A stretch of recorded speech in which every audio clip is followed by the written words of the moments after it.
Mobile. Et alors on démarre bien sûr cette émission avec la session de rattrapage de Jean-Luc Lemoyne. Et ce matin, nous recevons donc un très grand champion, Ladji Doucouré, qui vient pour un doc retraçant son parcours. Ça s'appelle Les 5 vies de Ladji. Oui, j'en suis très heureux car j'ai beaucoup de respect pour Ladji Doucouré. Alors, ce qui est intéressant dans le doc, c'est que vous allez nous révéler des secrets incroyables. Le 110 mètres haies, c'est une course avec des obstacles. Sans déconner. Beaucoup d'infos. Tout de suite des infos. Mais j'ai pas dit le nombre. Donc Oui, c'est la surprise. On ne sait pas si c'est des buffets normands ou des... Là, on est vraiment sur l'athlétisme pour les nuls. Hein, mais vous avez raison, faut reprendre les bases. Il faut éduquer les gens pour les JO. Et d'ailleurs, en parlant de JO, Ladji, il paraît que tu n'as toujours pas d'accréditation pour les JO. Officiellement, j'ai pas d'accréditation. en même temps, pourquoi vous seriez accrédité, hein? Vous êtes seulement double champion du monde, double champion d'Europe, 8 fois champion de France et surtout finaliste de Danse avec les stars. Hein? Surtout. Il y a un moment, Ladji, il faut aussi se poser les bonnes questions. Jules, lui, il a 2 accréditations. Mais ce qu'on aime chez Ladji, c'est que c'est un homme qui dit la vérité, nature, honnête. Complète cette phrase. Le sport, ça m'a permis de... Niquer. Bon, c'est lamentable. Non, c'est le goûter. Ah oui, mais justement. De niquer le goûter. Écoutez, ouais, je suis pas sûr de la fin, mais je trouvais ça plus honnête et plus clair que la vraie réponse que voici. Le sport, ça m'a permis de voyager et avoir des goûters à chaque voyage. Pardon, Ladji, mais c'est quoi des goûters à chaque voyage? Ça dépend le casse-dalle qu'on préfère. Chacun a son casse-dalle. D'accord. N'en dites pas plus, on regardera le doc. Oui, alors Jean-Luc, pour votre session de rattrapage, vous avez regardé le dernier épisode de Marié au premier regard. Oui, Ça, on adore. Thomas, Daniel Balavoine a chanté « Qu'est-ce qui pourrait sauver l'amour ?» Eh ben, je sais pas, mais c'est pas cette émission. Parce que tout le teasing de cette dernière soirée, c'était pour prouver que le principe de l'émission ne marchait pas. Nous retrouvons maintenant Clémence et Romain, ce couple qui ne s'est jamais dit oui. Oui, Thomas, j'ai jamais vu une prod se donner autant de mal pour nous expliquer que leur concept était un peu foireux.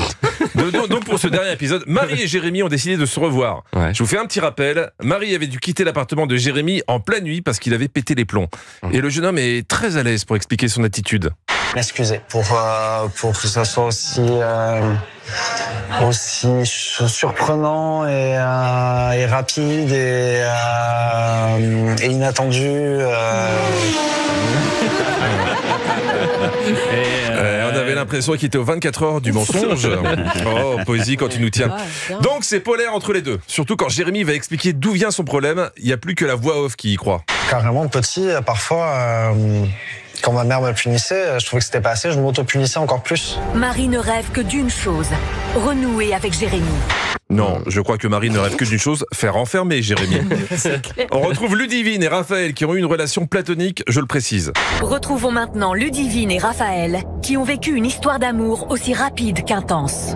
Dis la voix off, t'as oublié qu'on a regardé tous les épisodes. Il n'y a pas eu d'histoire d'amour et leur vie intime était aussi intense que les replis défensifs de Kylian Mbappé. Je pense que vous avez l'image. Maintenant, Alice et Florian, le couple qui avait failli se séparer, vous vous souvenez? Parce qu'Alice avait cassé une patte sèche dans un resto. Oui. Bon, ça c'est mon résumé. Vu par la voix off, c'est beaucoup mieux. Couple emblématique de la saison. Malgré une fin de voyage de noces bouleversée par l'incident de la patte cassée, l'amour avait été plus fort et ils avaient décidé de rester mariés. Oh, comme je me sens mieux en apprenant que leur amour est plus fort qu'une nouille séchée. On retrouve Ophélie et Loïc, 79% de compatibilité. Ils sont toujours mariés et se retrouvent devant les experts. Salut. Ah ouais, ça va et toi? Ah tiens, vous vous faites la bise. On se fait la bise depuis un petit moment déjà. Ça, c'est un mariage réussi. Ils vivent pas ensemble, ils se font la bise. Tu veux être heureux en couple, fais comme Ophélie et Loïc, épouse un pote. Pourtant, on y a cru à un moment. Hein. Dans quelques jours, ça fera maintenant 2 mois qu'avec Ophélie, on est mariés. Donc on va fêter les noces de rosée. Les noces de rosée, c'est 2 mois. Anissa m'a dit qu'au bout d'une soirée, c'est les noces de picombière. Je la crois sur parole.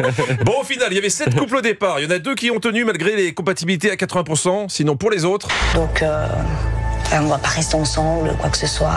Non, c'est sûr. C'est sûr qu'on divorce, quoi. Oui. Ils sont les heureux témoins du miracle de la science. Vivement la prochaine édition. Merci Jean-Luc Lemoyne.